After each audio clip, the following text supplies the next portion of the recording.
You, John Fitzgerald Kennedy, do solemnly swear.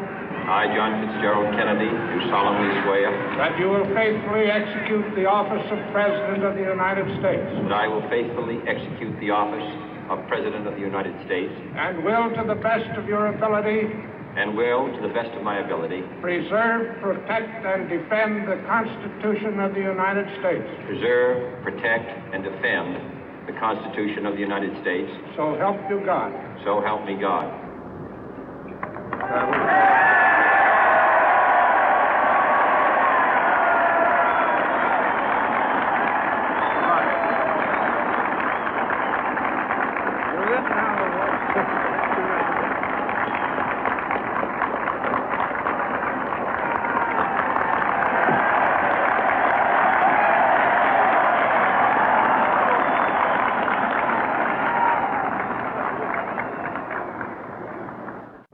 Vice President Johnson, Mr. Speaker, Mr. Chief Justice, President Eisenhower, Vice President Nixon, President Truman, Reverend clergy, fellow citizens.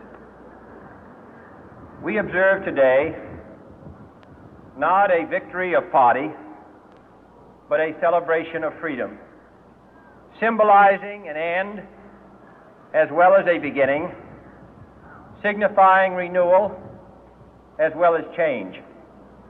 For I have sworn before you and Almighty God the same solemn oath our forebears prescribed nearly a century and 3/4 ago. The world is very different now, for man holds in his mortal hands the power to abolish all forms of human poverty and all forms of human life. And yet the same revolutionary beliefs for which our forebears fought are still at issue around the globe. The belief that the rights of man come not from the generosity of the state, but from the hand of God. We dare not forget today that we are the heirs of that first revolution. Let the word go forth from this time and place to friend and foe alike that the torch has been passed to a new generation of Americans born in this century, tempered by war, disciplined by a hard and bitter peace, proud of our ancient heritage, and unwilling to witness or permit the slow undoing of those human rights to which this nation has always been committed and to which we are committed today at home and around the world.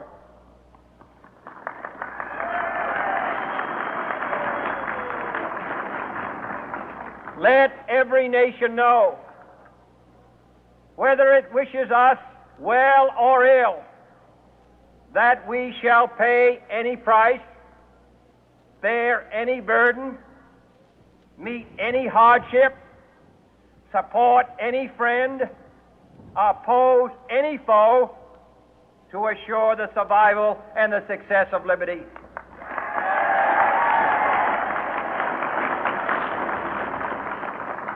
This much we pledge and more.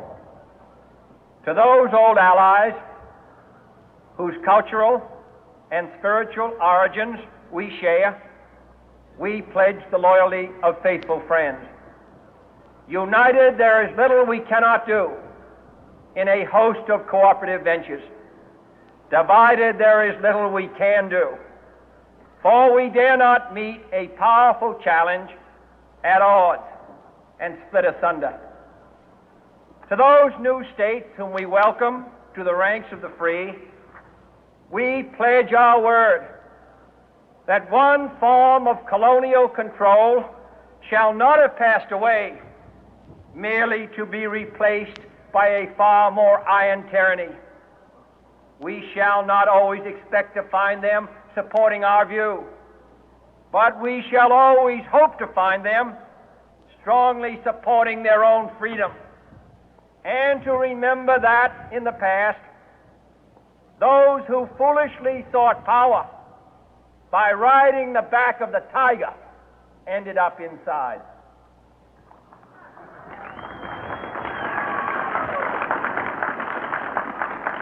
To those people in the huts and villages of half the globe struggling to break the bonds of mass misery, we pledge our best efforts to help them help themselves for whatever period is required, not because the communists may be doing it, not because we seek their votes, but because it is right. If a free society cannot help the many who are poor, it cannot save the few who are rich.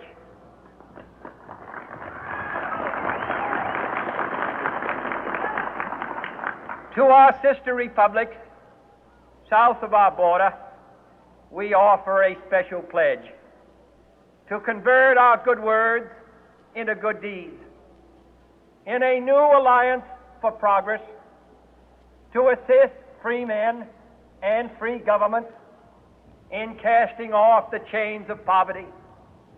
But this peaceful revolution of hope cannot become the prey of hostile powers. Let all our neighbors know that we shall join with them to oppose aggression or subversion anywhere in the Americas. And let every other power know that this hemisphere intends to remain the master of its own house.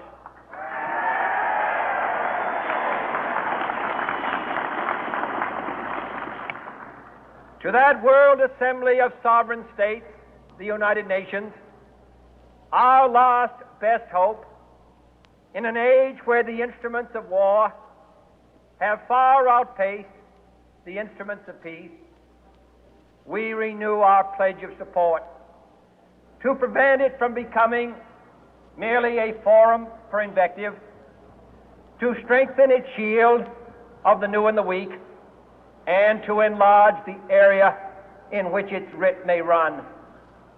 Finally, to those nations who would make themselves our adversary, we offer not a pledge, but a request that both sides begin anew the quest for peace. Before the dark powers of destruction, unleashed by science, engulf all humanity in planned or accidental self-destruction, we dare not tempt them with weakness, for only when our arms are sufficient beyond doubt can we be certain beyond doubt that they will never be employed. But neither can two great and powerful groups of nations take comfort from our present course, both sides overburdened by the cost of modern weapons, both rightly alarmed by the steady spread of the deadly atom, yet both racing to alter that uncertain balance of terror that stays the hand of mankind's final war. So let us begin anew, remembering on both sides that civility is not a sign of weakness, and sincerity is always subject to proof. Let us never negotiate out of fear, but let us never fear to negotiate.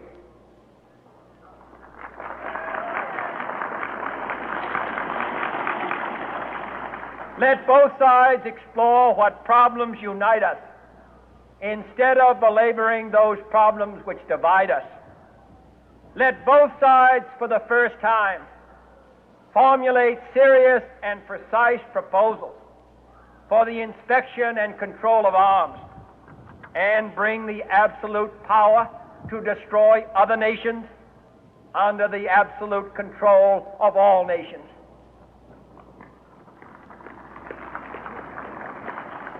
Let both sides seek to invoke the wonders of science instead of its terrors. Together, let us explore the stars, conquer the deserts, eradicate disease, tap the ocean depth, and encourage the arts and commerce. Let both sides unite to heed in all corners of the earth the command of Isaiah to undo the heavy burden and let the oppressed go free. and, if a beachhead of cooperation, may push back the jungle of suspicion, let both sides join in creating a new endeavor, not a new balance of power, but a new world of law, where the strong are just and the weak secure and the peace preserved. All this will not be finished in the first 100 days, nor will it be finished in the first 1,000 days, nor in the life of this administration, nor even perhaps in our lifetime on this planet. But let us begin.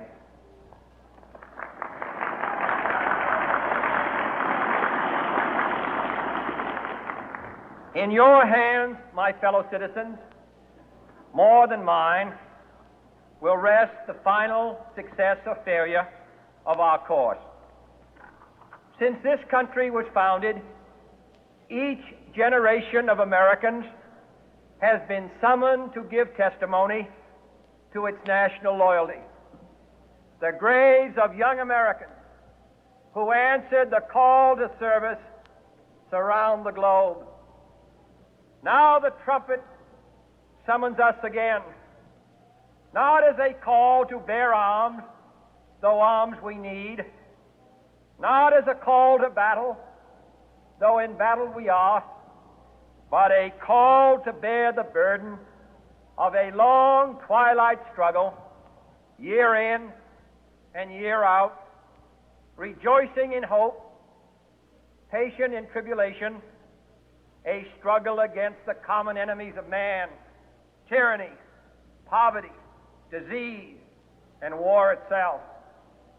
Can we forge against these enemies a grand and global alliance, north and south, east and west, that can assure a more fruitful life for all mankind? Will you join in that historic effort?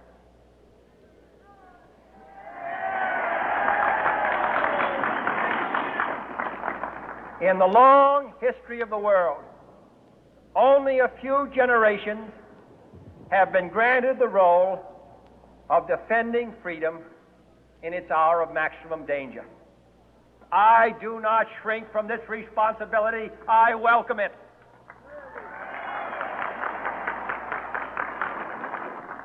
I do not believe that any of us would exchange places with any other people or any other generation.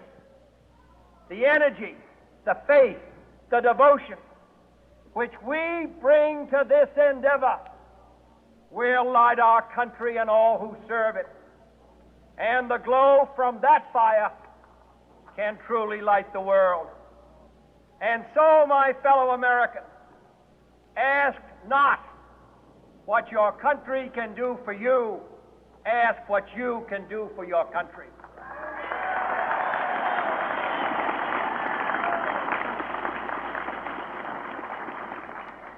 My fellow citizens of the world, ask not what America will do for you, but what together we can do for the freedom of man.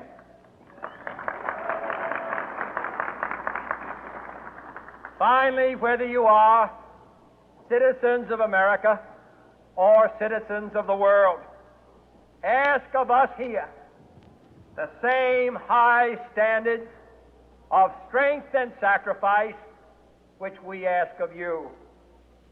With a good conscience, our only sure reward, with history the final judge of our deeds, let us go forth to lead the land we love, asking His blessing and His help, but knowing that here on earth God's work must truly be our own.